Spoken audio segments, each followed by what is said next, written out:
தென்னாடுடைய சிவனை போற்றி எந்நாட்டவர்க்கும் இறைவா போற்றி. அனைவருக்கும் வணக்கம். இந்த காணொளியில் இந்த கர்ம கிரியை செய்கிறாங்க இல்லையா, அதை பற்றி தான் சிந்திக்க போகிறோம். இந்த கர்ம கிரியை செய்வதனுடைய நோக்கம் என்ன? இந்த கர்ம கிரியையை ஆத்ம சாந்தி கிரியை அப்படின்னு சொல்கிறாங்க. தமிழில் இதற்கு ஆதனாற்று நிகழ்ச்சி அப்படின்னு சொல்கிறாங்க. ஆதன்னா உயிர்.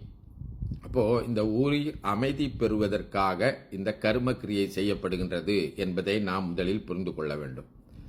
இந்த கர்ம கிரியையை 3 நாட்கள் கழித்து, 7 நாட்கள் கழித்து, 10 நாட்கள் கழித்து, 16 நாட்கள் கழித்து, 30 நாட்கள் என்று கூட செய்கின்ற வழக்கம் இருக்கின்றது. அது அவரவருடைய இந்த குல வழக்கப்படி செய்கின்றார்கள். ஆனால் பெருவாரியாக 10வது நாள் அல்லது 16வது நாள் தான் இந்த ஆதனாற்று கிரியையை அல்லது ஆதனை அமைதி பெறுகின்ற கிரியையை செய்கின்ற வழக்கம் பெருவாரியாக இருக்கின்றது. ஏன் 10வது நாளும் 16வது நாளும் தெரிவு பண்ணினாங்க அப்படின்னு சொன்னால், இந்த உடலில் இருந்து பிரிந்த உயிருக்கு நாம் இறப்பு அன்றைக்கு கொள்ளிக்குடம் உடைத்து மண்ணாசை பெண்ணாசை பொன்னாசை எல்லாம் போக வேண்டும் என்று சொல்லி நினைவுறுத்தி இருந்தாலும், ஒருவேளை அது முழுமை பெறாமல் அல்லது செய்யப்பட்ட அந்த சடங்குகளில் ஏதாவது குறை இருக்குமானால் அந்த உயிர் இன்னும் முழுமையாக இந்த உலகை விட்டு நீங்காமல் இங்கு இருக்கும் அப்படிங்கிற ஒரு நம்பிக்கையில் இந்த கிரியை செய்வதன் மூலமாக அந்த உயிருக்கு ஒரு அமைதியை, ஆதனை அமைதிப்படுத்தி இந்த உலகை மறந்து இறை உலகிற்கு சென்று விட வேண்டும் என்பதற்காகத்தான் இந்த கர்ம கிரியை செய்யப்படுகின்றது. அப்போ அந்த அடிப்படையில் பார்த்தோம்னா, கருட புராணம் போன்ற புராணங்கள் என்ன சொல்கின்றன அப்படின்னா, ஒரு 10 நாட்கள் வரைக்கும் இந்த உயிர் அதன் நிலையிலே இருக்கும். பிறகு அது இந்த மற்ற உலகங்களுக்கு செல்லக்கூடிய உடம்பை பெறும் என்று கருட புராணத்தினுடைய நம்பிக்கை. சைவத்துடைய நம்பிக்கை என்ன அப்படின்னு பார்த்தீங்கன்னா, சைவம் என்ன சொல்கின்றது என்று சொன்னால், உயிர் இறந்த உடனேயே இறைவனிடத்தில் போய்விடும் அப்படின்னு சொல்லப்படுகின்றது. ஏனென்றால் உயிருக்கு இன்னும் இதர 4 உடம்புகள் இருக்கின்றன. அந்த உடம்புகளோடு அது போய் சேர்ந்துவிடும். ஒன்று சொர்க்கமோ நரகத்துக்கோ அல்லது இறை உலகத்திற்கோ இல்லை மற்ற உலகங்களுக்கோ பிதிர் உலகத்திற்கோ அது போய் சேர்ந்துவிடும் என்பது சைவத்தினுடைய கொள்கை. அப்போது இந்த அடிப்படையில் என்ன செய்கிறாங்க, இந்த 10வது நாள் அந்த உயிருக்கு இந்த உலக பந்தங்கள் முழுமையாக நீங்க வேண்டும். உலக பந்தங்கள்னா என்ன அப்படின்னு சொன்னால், மனைவி, மக்கள், வீடு, வாசல், இன்னும் உணவு, மற்ற இதெல்லாம் இந்த கொஞ்சம் நஞ்சம் இருக்கக்கூடிய ஆசைகள் எல்லாம் இப்படி செய்வதனால, இறப்பன்றைக்கு செய்ததில் நாம் நீக்கினது போக இன்னும் எஞ்சி இந்த ஆசைகள் இருக்குமானால் இந்த ஆதனாற்று கிரியை செய்வதனால முழுமையாக உலகப் பற்றுக்களை, உலக பந்தங்களை விட்டு அந்த உயிர் சென்றுவிட வேண்டும் என்று வேண்டிக் கொள்வதற்காகத்தான் நாம் இந்த ஆதனாற்று கிரியையை செய்கின்றோம். அந்த அடிப்படையில் 10வது நாள் செய்கிறது உண்டு, 16வது நாள் செய்வது உண்டு. 16வது நாள் என்ன அப்படின்னு சொன்னால், சைவ சித்தாந்தத்தை பொறுத்த அளவில் உயிர் 16 நிலைகளை தாண்டி போக வேண்டும். அதை கலைகள் என்று சொல்கின்றார்கள். அந்த 16 கலைகளை கடந்தால்தான் இறைவன் திருவடியை அடைய முடியும், இறைவன் திருவருளை பெற முடியும் என்று அந்த யோக பயிற்சியில் இருக்கின்றவர்களும் சரி, யோகத்தில் சொல்லப்படுவதும் சரி, மற்ற நம்முடைய சைவ சித்தாந்தமும் அதை வலியுறுத்துகின்றது. 16 கலைகளை கடந்து போக வேண்டும் என்று சொல்லி, அப்போ இந்த 16 நாட்களுக்கு இந்த உயிராகப்பட்டது இந்த கலைகளை தாண்டி போய் கொண்டிருக்கின்றது என்பது ஒரு கருத்து.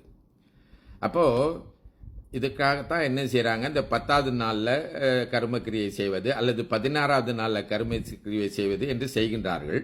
இரண்டுமே ஒரு அடிப்படையை கொண்டது தான். என்ன அடிப்படை அப்படின்னா, உலக பந்தங்களை, உலக ஆசையை விட்டு அந்த உயிராகப்பட்டது இறைவனை போய் சேர வேண்டும் என்று. அதற்காகத்தான் என்ன பண்ணுவாங்க, இந்த 10வது நாளோ அல்லது 16வது நாளோ 2 வகையாக அவருடைய விருப்பத்திற்கு ஏற்றவாறு செய்வார்கள்.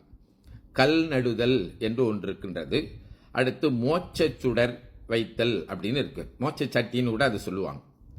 அப்போது இந்த கல் நிறுத்தல்ல என்ன பண்ணுவாங்கன்னா, இறந்த உயிரை அந்த கல்லில் கொண்டு நிறுத்துவதாக பாவனை செய்வார்கள். அதனால தான் பார்த்தீங்கன்னா, ஒரு செங்கக்கல்லை எடுத்து சட்டியில் வச்சு அதுக்கு தலைப்பாகையெல்லாம் கட்டி அந்த இறந்து போனவரை உயிரை அந்த கல்லில் கொண்டு நிறுத்தி அந்த உயிர் அமைதி பெறுவதற்காக சில வழிபாடுகள் எல்லாம் செய்வார்கள். மோட்ச சட்டியாக இருந்தாலும் அப்படித்தான் செய்வாங்க. ஒரு சட்டியில் சுடர் போன்ற ஒன்றை ஏற்றி அதில் அந்த உயிரை கொண்டு நிலை நிறுத்துவது, அப்படின்னு சொல்லி நிலைநிறுத்தி உறவு முறைகள் எல்லாம் நீங்கள் வந்த இடத்துக்கே திரும்ப போயிங்க அப்படின்னு சொல்லி இறைவனுக்கு வழக்கமாக இடத்துலேருந்து வளமாக சுற்றுவோம். இந்த கர்மக்கிரியில் பார்த்தீங்கன்னா வலதிலிருந்து இடமா திரும்ப போயிருங்க அப்படின்னு சொல்லி வந்த இடத்திற்கே திரும்ப போயிருங்க அப்படின்னு சொல்லி உறவு முறைகள் எல்லாம் இறைவனை நினைப்பித்து திருமுறைகள் பாடி கூட்டு வழிபாடு செய்து வந்த இடத்திற்கே திரும்பி போய்விடுங்கள் என்று சொல்லி தூப தீபம் காட்டுவார்கள். இப்படி காட்டுகின்ற அதே வேளையில் நீங்கள் பார்த்தீங்கன்னா படையல் என்று ஒன்று இடுவார்கள்.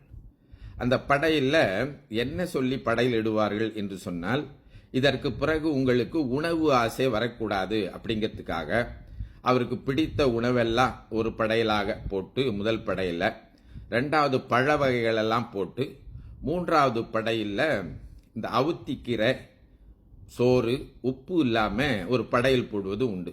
அப்படின்னா முதல்ல நல்ல வடை பாயசத்தோடு சாப்பிட்டவர், அதோட அந்த ஆசை நீங்கியது. ரெண்டாவது பழ வகைகள் மற்ற மற்ற பலகாரங்கள் இதெல்லாம் அந்த ஆசை நீங்கியது.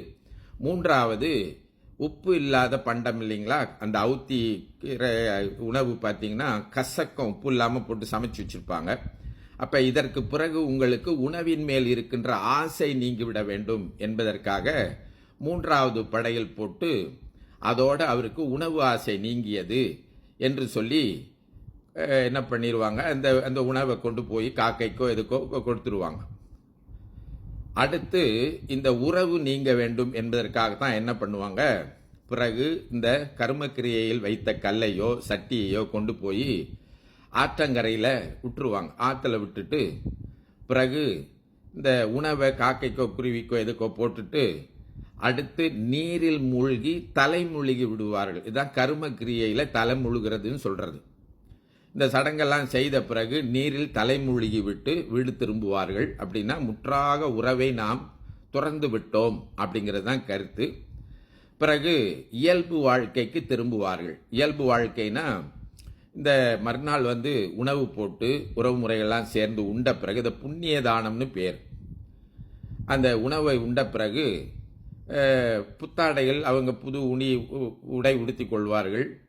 அடுத்து இயல்பு வாழ்க்கைக்கு திரும்புவார்கள். அப்படின்னா அதோட அந்த துக்க நிகழ்ச்சி துக்க அனுசரித்தது முடிந்தது.